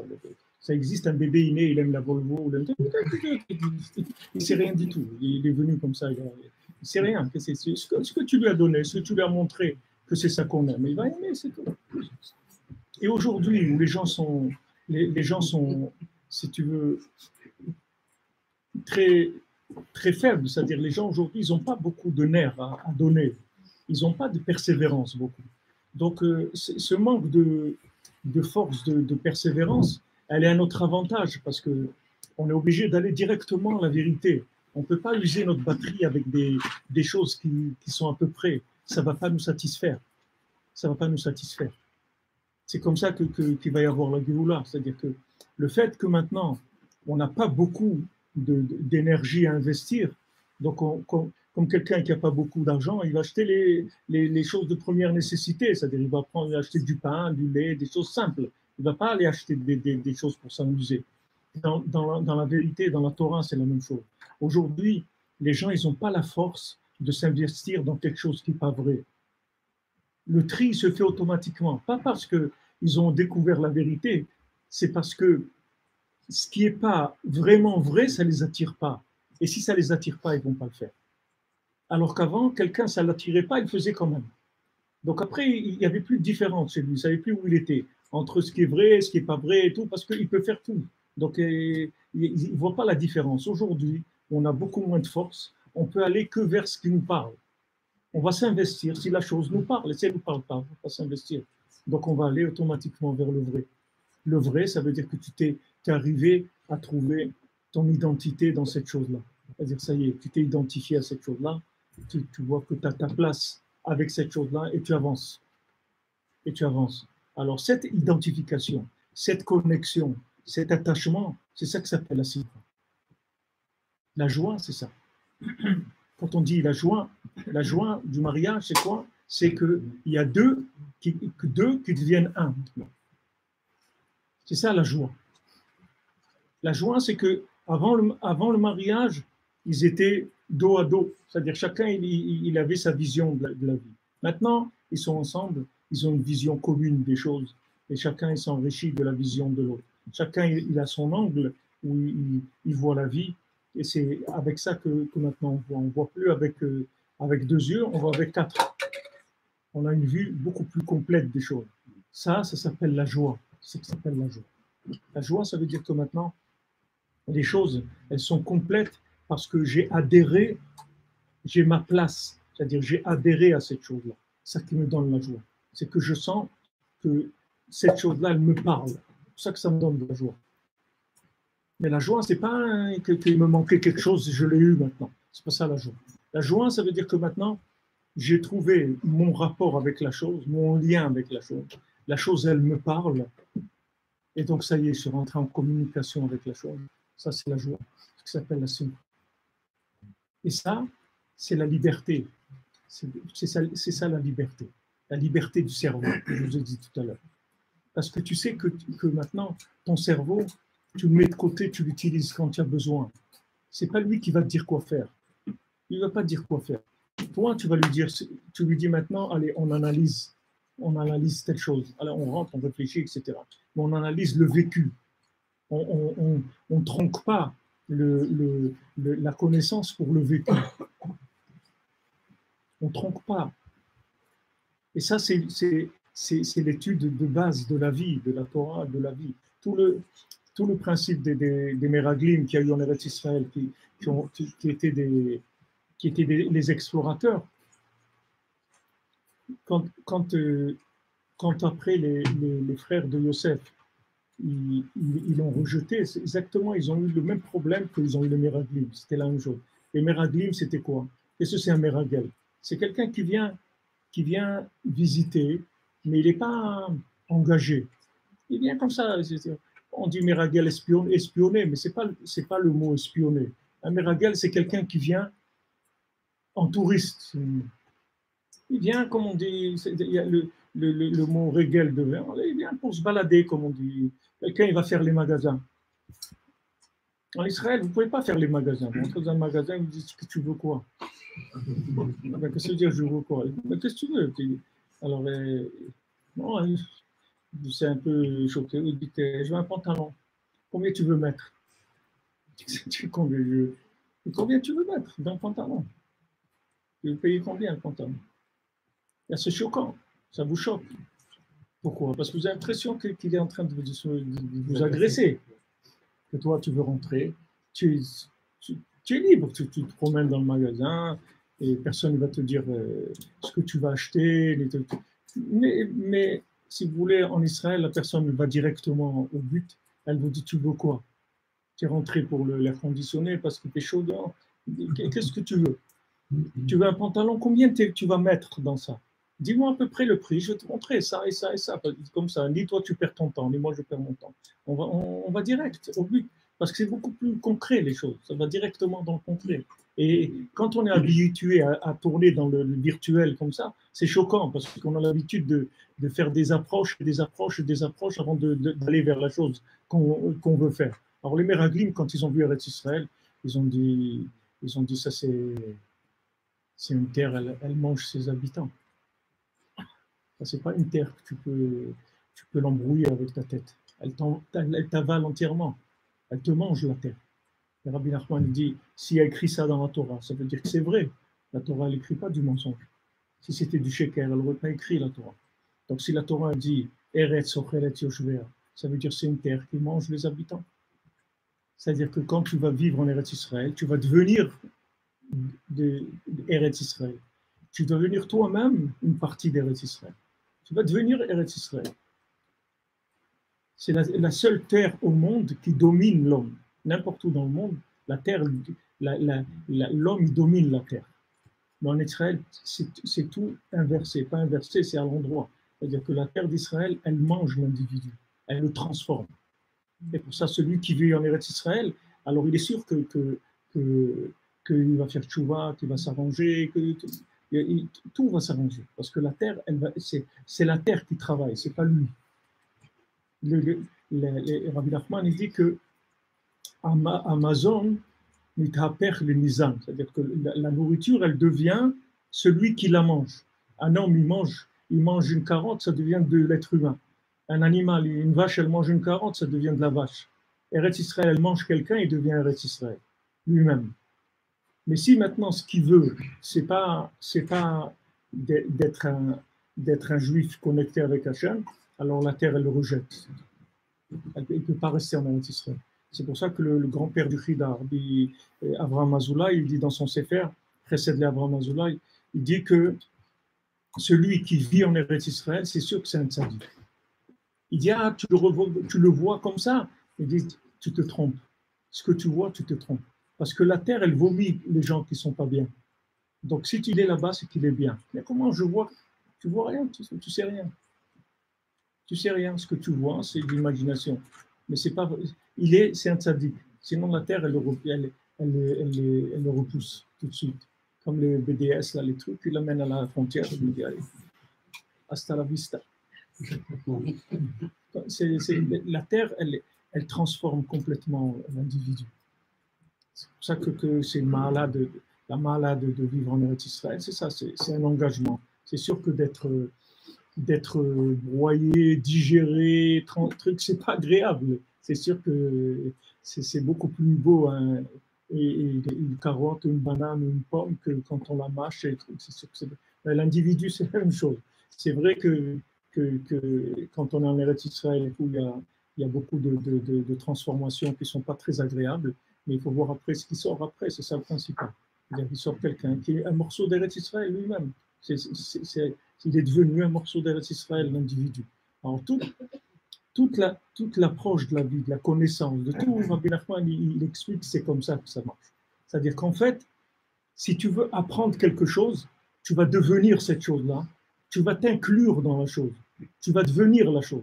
C'est comme ça que tu vas apprendre la chose. Et si c'est pas ça, ça s'appelle pas que tu as appris. C'est pour ça que si toi, tu connais déjà des choses, c'est-à-dire tu vis déjà de la Torah, et tu as un enseignant qui va te rajouter des choses, alors même s'il n'est pas très engagé, il n'y a pas de problème, tu peux étudier avec lui. Mais si tu démarres dans une discipline, il faut que la personne, elle soit la chose qu'elle veut t'enseigner. Il faut que sa vie, ça soit ça. Sa vie, ça soit ça. Tu n'importe quoi que tu vas apprendre. Tu vas prendre la musique, tu vas prendre le karaté, ce que tu veux. Il faut que celui qui va t'enseigner, sa vie, ça soit cette chose-là. Qu'il vive ça. Pas qu'il apprend, il vient et il va t'apprendre la chose, après il retourne le vivre. Non, il faut que toute sa vie, ça soit ça. C'est-à-dire qu'il vit cette chose-là. Et à ce moment-là, tu vas voir que tu vas trouver ta place parce qu'il va te faire devenir la chose. Et dès que tu vas devenir la chose, ça y est, il n'y a plus d'obstacle. Tu ne peux pas dire j'aime ou j'aime pas. C'est toi. Tu veux dire j'aime. Tu ne peux pas dire j'aime pas. Ouais, ça me barbe, je ne comprends rien. Parce que tu ne peux pas devenir, tu n'arrives pas à rentrer. Tu n'arrives pas à rentrer. Eretz Israël s'appelle Eretz Canaan. D'accord? On dit pourquoi Canaan? Parce que le Canaan, c'est la shon achna'a, ça veut dire soumission. C'est une terre où il y a de la soumission. Alors celui qui ne veut pas se soumettre, il ne peut pas. Parce que première chose, d'abord la personne, on la soumet. Après, on la passe à la choix à viande. Et après, il sort un saucisson parfumé ou ce qui va sortir. Mais d'abord c'est ça. Et c'est dur. Les gens disent c'est dur. Ah, je vais là-bas, un truc et tout. C'est dur. Il faut faire un papier. Ils m'ont dit que d'aller bon, j'ai été, il y a pas de papier. Là-bas, il faut faire ça. Je vais inscrire les enfants à l'école. Ben, ça ne marche pas. Je vais faire ça, ça ne va pas. Les trucs. C'est très dur. C'est très dur. Parce qu'il y a un broyage qui se fait de l'individu. Mais ce broyage-là, une fois qu'il est terminé, ça donne quelqu'un d'extraordinaire. Ça vous libère de tout le mensonge, de tout ce qui était connaissance inutile. Regardez à l'école, regardez combien d'heures vous avez passé à l'école et qu'est-ce que vous utilisez de ce que vous avez appris à l'école. Maintenant, aujourd'hui, qu'est-ce que vous avez besoin de tout ça? Peut-être il y a d'autres choses que vous avez besoin aujourd'hui que vous n'avez pas appris. Et vous aurez appris ça, ça vous aurait aidé beaucoup plus. Combien de ce qu'ils appellent les connaissances générales, pas des connaissances et des connaissances. Qu'est-ce que j'ai besoin de ça? Même moi, direct, je dois apprendre.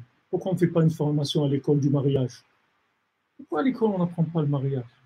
Pourquoi après la troisième, jusqu'à 18 ans, on ne fait pas 1 heure ou 2 par semaine sur le mariage? Pourquoi il n'y a pas ça? Ça fait partie de la vie des individus. Pourquoi on n'apprend pas? Pourquoi ça, on dit comme si c'était normal? C'est normal. Il n'y a rien de normal. On a besoin qu'on nous montre comment ça marche, qu'est-ce que c'est, etc. Comment on va vivre cette chose-là, qu'on nous prépare sur les bienfaits, sur la nécessité de se marier. Il y a beaucoup de gens qui ne savent même pas qu'il faut se marier. Ils ne savent même pas pourquoi il faut se marier. Ils ne savent pas que c'est une nécessité pour vivre, pour un homme de vivre et pour une femme de vivre dans ce monde. Il faut être marié, c'est une nécessité, c'est pas quelque chose, c'est pas un atout en plus dans la vie et tout, c'est une nécessité. Parce qu'on est moitié, c'est comme si quelqu'un il a une seule jambe et un bras, et il marche. Et il croit que c'est comme ça, un être humain. Il n'a jamais vu un être humain complet. Il croit que c'est comme ça. Alors, il est toujours en train de sauter, en train d'être truc et tout. Il a une seule jambe, le pauvre, une seule bras. Il ne sait pas. Il ne sait pas ce que ça donne un individu avec 2. Il n'a aucune idée de ce que c'est. Mais il faut lui apprendre ça. Il peut pas, où il va trouver ça? Comment il va découvrir ça? Il faut des gens qui soient expérimentés là-dedans. Et que quand ils vous parlent de ça, vous donnent envie de le devenir. Dire, ouais, c'est bien et tout. Ouais. On m'a donné envie de me marier. C'est vraiment, je vois que j'ai besoin de ça. Ça va m'aider. Ça va m'aider. On te fait goûter la chose. On te donne envie de faire la chose. Toute la Torah, c'est ça. L'enseignement, c'est ça. La simra, c'est ça. La simra, c'est vivre des choses. C'est pour ça, ce que vous ne vivez pas, mettez-le de côté. Vous allez vous vider votre batterie. Mettez-le de côté. Ce que vous n'arrivez pas à vivre, même si c'est de la Torah, mettez-le de côté.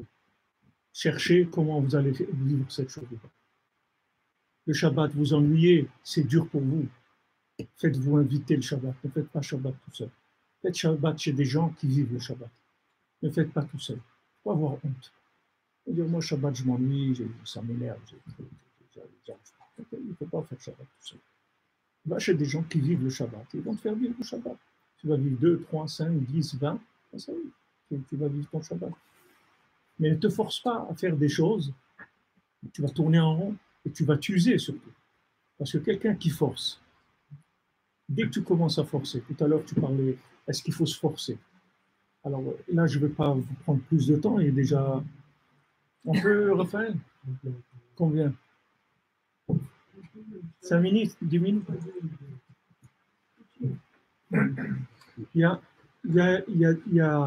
Si vous voulez, il y a une erreur dans la notion d'effort. Il y a faire des efforts et se forcer. C'est deux choses différentes. Faire un effort, c'est dans ce qu'on aime. Se forcer, c'est faire ce qu'on n'aime pas. C'est deux choses différentes. Se forcer, ça tue la chose. Faire des efforts, ça fait grandir la chose. Le mot, c'est le même. Ça ressemble beaucoup, mais ça n'a rien à voir. S'efforcer, ça veut dire que maintenant, c'est comme si tu mets quelque chose sous pression. Alors cette chose-là, qu'est-ce qu'elle cherche? Elle cherche de l'air pour sortir, oui, parce qu'il est sous pression. Nous, le Rav Besançon, chéri, nous apprenait ça. Il disait, on ne dit pas la tzet yedechova. Il dit, moi, je ne veux pas la tzet, je ne veux pas sortir, je veux rentrer. Je ne veux pas sortir. Je veux dire, bon, ça y est, je suis acquitté. Acquitté, ça veut dire, je vous quitte, les amis. J'ai fait mon devoir, je me suis acquitté de mon devoir. Shalom, je m'en vais. Non, je ne veux pas m'acquitter, je ne veux pas quitter, je veux rentrer encore plus. Je ne veux pas quitter. Alors maintenant, quand tu te forces, dès que tu commences à te forcer, la révolte, elle commence chez toi. Tu vois, dans un pays, quand il y a un dictateur, le jour où il se met en place, le dictateur, il a déjà créé le bonhomme qui va le tuer. Le jour même où il commence, le premier jour. Parce que dès dictature, il y a quelqu'un qui va tuer le dictateur. C'est une question de temps, ça va mettre 5 ans, 10 ans, 20 ans, un jour tu vas le trouver, il est terminé. Il y a quelqu'un. Parce que la dictature, ça entraîne la révolution tout de suite, la révolte. Il y a quelqu'un qui va être contre ça. L'individu, quand tu le forces, il cherche à se libérer. Tu l'enfermes, il veut sortir. Donc il ne faut pas se forcer. Tu trouves quelqu'un qui te fasse aimer. Tu n'es pas capable tout seul, va. Cherche quelqu'un qui te fait aimer. Qui te fait aimer Israël, qui te fait aimer le Shabbat, qui te fait aimer le mariage, qui te fait aimer avoir des enfants, qui te fait aimer étudier, prier. Quelqu'un qui te fait aimer. Va chercher quelqu'un qui va te faire.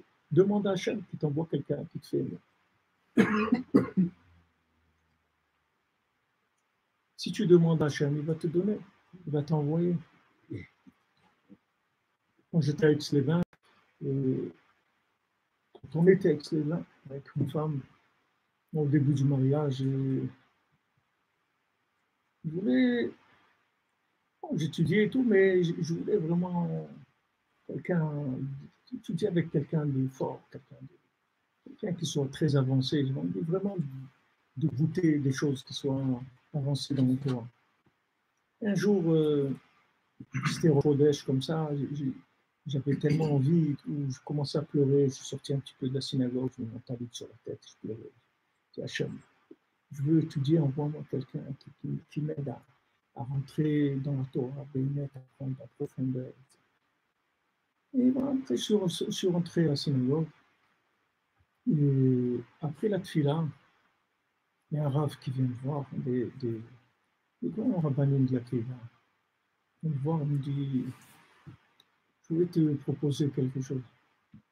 Je lui dis quoi? Il me dit, voilà, est-ce que tu veux qu'on étudie ensemble? Il me dit, bien sûr. Il me dit, voilà, tous les jours, de 5h du matin à 7h du matin, même Shabbat. Tu es d'accord? Allez, on va commencer. Voilà, pour ça, des années, on étudie ensemble. Personne ne le savait, on étudie que tous les deux, c'était des heures où il n'y avait personne. Tous les deux. Et avec lui, j'ai appris des choses extraordinaires, mais surtout l'amour.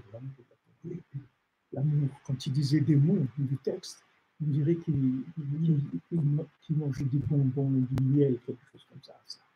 C'est vraiment extraordinaire. Alors, quand vous apprenez avec des gens qui aiment la Torah, ça vous fait aimer, tout simplement. Ça vous fait aimer, vous fait rentrer dedans, vous inclut dedans. Alors, sachez qu'on n'a pas de problème. Nous, on n'a pas de problème. Notre conjoint n'a pas de problème. Nos enfants, ils n'ont plus de problème. Il n'y a personne qui a des problèmes. Le seul problème, c'est un problème de langage, c'est tout. C'est-à-dire qu'on n'a pas trouvé le langage qui nous est adapté, c'est tout. Alors, comme les gens, ils ne veulent pas se fatiguer, alors ils te disent, tu ne comprends rien, tu es nul, c'est trop facile de dire ça. Trop facile de dire ça. La nullité, elle vient de l'enseignant, elle ne vient pas de l'élève. L'enseignant, il doit tellement vivre son enseignement qu'il peut l'enseigner à n'importe qui, qu'il soit un enfant, un adulte, un homme, une femme, un juif, un non-juif, ça ne change rien. Il doit être capable de trouver le langage de l'autre et d'adapter ce qui vit au langage de l'autre. Et ça, c'est un enseignant. Sinon, ce n'est pas un enseignant. Donc, quand vous avez des choses que vous n'aimez pas dans la Torah, que justement vous vous forcez, et que c'est un danger de se forcer, parce qu'à un moment, vous allez rejeter, et si ce n'est pas vous, c'est dans la famille, après, il y a des problèmes. Parce qu'on ne peut pas prendre la Torah de quelqu'un qui se force. C'est impossible. On ne peut pas avoir un père qui se force ou une mère qui se force. Ce n'est pas avec ça qu'on vit la Torah. Donc, si vous voyez que vous forcez, il faut chercher quelqu'un qui vous ouvre le cœur sur cette chose-là. C'est ça qui vous manque. Mais il ne vous manque rien du tout. C'est-à-dire, ce n'est pas que vous avez un problème. Vous n'avez aucun problème. C'est que vous parlez l'espagnol et pour l'instant, les gens que vous connaissez, ils parlent une autre langue. C'est tout. Donc, c'est pour ça que vous ne comprenez pas ce qu'ils disent. Ce n'est pas parce que vous avez un problème. C'est juste un problème de langage. C'est ça qu'il faut trouver. Alors ça, vous demandez à Hachem. Vous vous renseignez, vous voyez là où vous allez, vous essayez un cours, vous essayez un autre, et après vous allez voir, ah, tac, il y a quelque chose. Ça me parle. Ça me parle. Alors là, quand ça vous parle, vous y allez, c'est tout. Vous avancez. Et avec ça, vous pouvez être Mekayem toute la Torah entière, sans difficulté, aucune difficulté, sans se forcer. Rien de pire que de faire la Torah forcée. Rien de pire que ça. Ça donne des résultats terribles. De la dépression, de la tristesse, des catastrophes. Ça donne. Pourquoi se forcer? C'est tellement beau la Torah. Pourquoi se forcer? Comme Eretz Israël, Hachem il leur dit, c'est une terre où il coule le lait et le miel. Et ils viennent, ils disent, il y a des géants, il y a des trucs, là-bas on était comme des sauterelles et des trucs. Mais Hachem il t'a dit ce que c'est Eretz Israël. Qu'est-ce que tu viens nous raconter maintenant? Qu'est-ce que tu viens nous raconter? Hachem il t'a dit qu'est-ce que c'est déjà Eretz Israël. Donc dis-toi que si tu vois ça, c'est que tu as un problème dans la tête, c'est tout. Ça c'est la même chose. La Torah, on te dit que c'est doux, c'est du miel. Maintenant, c'est quand tu t'approches de la Torah, tu vois que ça te dégoûte, que tu ne peux pas supporter. Donc tu as un problème, c'est tout. Tu as un problème. Et je finirai avec ça. Après, une fois, il y avait un élève qui venait de Paris, il était à Yeshiva. Et un jour, il va voir le Rav pour lui dire qu'il veut partir, il veut rentrer à la maison, il ne veut plus rester à la Yeshiva. Alors le Rav lui dit, pourquoi tu veux partir? Alors il dit, Rav, il était gêné et tout, il dit, je m'excuse, je viens de Paris et tout, et dans la Yeshiva, ça sent mauvais, j'arrive pas. Dans la Yeshiva, ça sent mauvais, j'arrive pas. Alors Rav Franklin lui a dit, la Yeshiva, elle sent très bon, mais c'est dans ton nez que ça pue. Il a dit comme ça. Là. Ton nez, tu as des boules puantes dans le nez. Alors où tu vas, tu crois que ça sent mauvais. Mais ce n'est pas l'endroit qui sent mauvais. Non, il faut juste que tu trouves quelqu'un qui te nettoie les narines, c'est tout. Et après, tu vas voir que c'est un parfum extraordinaire. C'est la même chose, c'est-à-dire l'étude de la Torah. Si tu crois que maintenant c'est le texte qui a un problème, alors tu ne vas jamais avancer. Mais si tu dis non, le problème il est chez moi, parce que je n'ai pas l'approche qu'il faut. Alors j'ai cherché quelqu'un qui va m'éclairer, qui va me faire entrer ça dans le cœur. À ce moment-là, tout va s'ouvrir, les intentions. Voilà, les intentions. Alors tout ce que je vous ai dit là, vous pouvez faire allumer les neurones de Hanouka, parce que tout le lien de Hanouka, c'est ça, cette lumière de Hanouka, Ishu Beto, l'homme avec sa famille, ses enfants à la maison, une petite lumière vraie, avec du cœur, avec de la joie, avec tous ensemble. Tout ça, c'est la Torah de Hanouka. Merci beaucoup. Alors,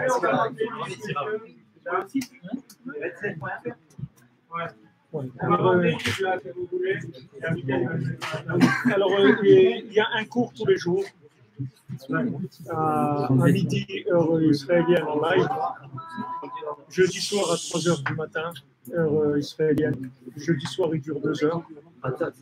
Tous les jours, dimanche, lundi, mardi, mercredi, jeudi, il dure 1 heure.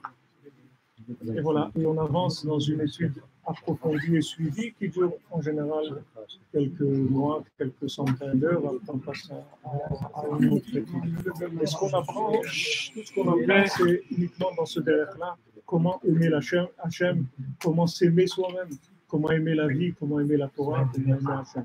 C'est ça qu'on apprend. C'est donner les outils, les clés pour ça.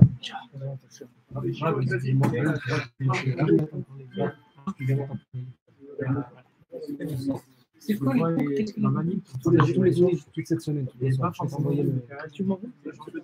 journal ça voulait. Donne-lui l'adresse, mon cœur d'Étienne. Si on doit les jeter. S'il vous plaît, le bon. Tiens. Est-ce que c'est la faute de l'enseignant ou c'est la faute de l'élève?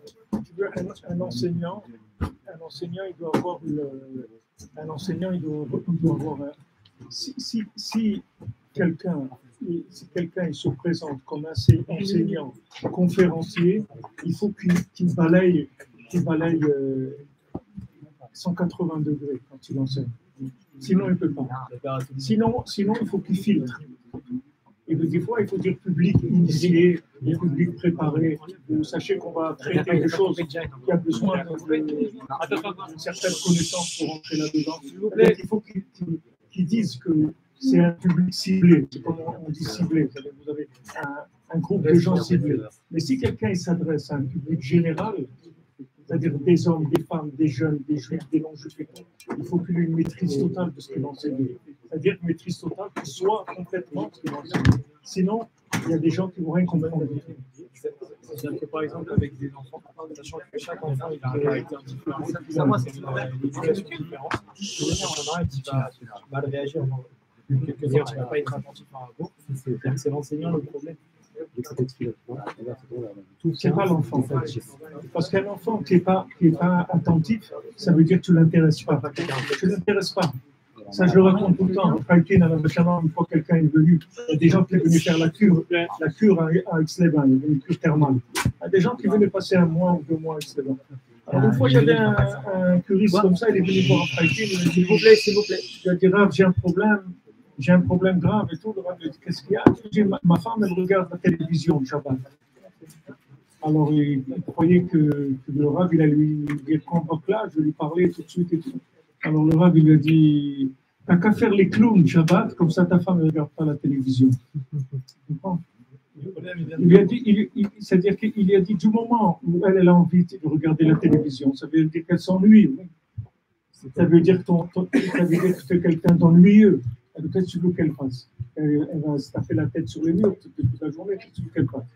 Elle va s'occuper. Elle regarde la télévision. Mais ne crois pas qu'elle a envie de regarder la télévision. Elle a envie de vivre, c'est tout, d'avoir une occupation, quelque chose. Alors, apprends la Torah, dis des trucs, raconte des histoires, fais le clown, fais rigoler, fais des trucs et tout. Et tu verras qu'il ne va pas ce problème-là. Donc ça, c'est un concept général. Dans tout, c'est comme ça. D'abord regarder la personne avant de regarder la personne concernée. Toujours, c'est d'abord le concerné avant de regarder. Si maintenant je vois que la transmission, elle ne se fait pas, il faut que je regarde à la source. Donc, je regarde l'arrivée. Les gens, c'est trop facile d'accuser l'arrivée. Trop facile de dire ouais, il ne veut pas, il n'est pas intéressé, c'est un cancre et tout. C'est trop facile. Et on t'a donné un cancre, lui, il n'est pas né un cancre. Il est tombé avec des gens qui ne l'ont jamais intéressé. Alors, c'est normal qu'il ait rejeté le système d'enseignement ou le sujet dont tu parles. Donc, si dans une classe, il y a 20 élèves, il y en a 15 qui sont très bons, 5 qui ne sont pas bons, c'est aussi la faute du prof. Donc, il y en a qui n'ont pas compris, d'autres qui ont compris, mais en fait, il doit s'adapter à chaque élève. En fait, il n'arrive pas à descendre jusqu'au dernier. C'est-à-dire qu'il n'a pas une maîtrise de la connaissance qui peut descendre au dernier. Si tu as une maîtrise de la connaissance, tu peux enseigner à n'importe qui, sans exception. Et l'intéresser aussi, parce que du moment où il y a une maîtrise, ça va devenir tout de suite intéressant. Vous êtes vivant. Un enseignement vivant, tout le monde accroche. C'est vivant. Donc les cancres, il faut s'en occuper. Ça veut dire que lui, il vise un certain nombre d'individus, c'est-à-dire un certain genre d'individus. Et maintenant, on lui a mis des élèves et il n'est pas adapté à ces élèves. Donc il faut soit il faut faire des classes pour ces élèves, soit trouver un enseignant il faut changer. À la Yeshiva, il y avait une fois quelqu'un comme ça maintenant c'est un ami à moi, parce que il parlait il y a 40 ans. Alors il allait partir de la Yeshiva parce qu'on lui a dit tu ne peux pas étudier, tu n'as pas une tête pour étudier. Alors je l'ai vu un jour avec sa valise et qu'il allait partir. Et je lui dis, où tu vas? Il m'a dit, je rentre chez moi, et tout, il habite à Lyon. Et qu'est-ce qu'il y a? Il m'a dit, non, ils m'ont dit que je n'ai pas une tête pour étudier. Je n'ai pas une tête pour étudier, c'est quoi ce truc-là? Je n'ai jamais vu écrit qu'il faut avoir une tête pour étudier, j'ai jamais vu cette notion-là. C'est quoi? Je lui dis, regarde, moi, si tu veux, je te fais un papier, on va étudier tous les jours, 4 heures par jour, tous les deux. De 9h à 1h tous les jours, j'étudie avec toi pendant 1 an. Et après, je te promets que tu vas savoir étudier tout. Tu es d'accord? On dit, je suis d'accord. Pour Hachem, aujourd'hui, c'est un homme, il a 9 enfants, il a peut-être 40 petits-enfants. Il vit en Eretz Israël. C'est-à-dire, si tu peux pas, mais c'est la façon de faire. Si tu dis à la personne, on n'a pas les structures adaptées, on va t'aider à trouver autre chose. Mais si tu dis, c'est toi que tu mets le problème sur lui, tu te rends compte ce que ça veut dire. Tu en as fait un handicapé, le bonhomme, alors qu'il n'est pas du tout handicapé. C'est ton système qui n'est pas adapté. Dis-lui, nous, on vise ça. Si tu viens à l'ENA ou tu viens à Polytechnique, ok, on exige un certain niveau. C'est pour des gens comme ça et comme ça qu'on va parler. On s'adresse à ce niveau-là. Mais ne dis pas que je ne veux rien, ce n'est pas ma place, c'est tout. Trouve-moi quelqu'un. La Torah, elle a été donnée à tout l'homme Israël et à toute l'humanité. Seulement, il faut des gens qui la vivent pour la transmettre, c'est tout. Merci.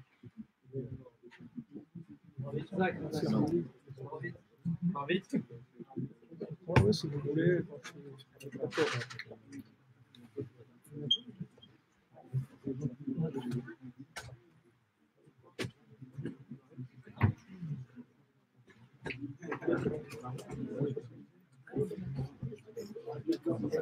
Oui.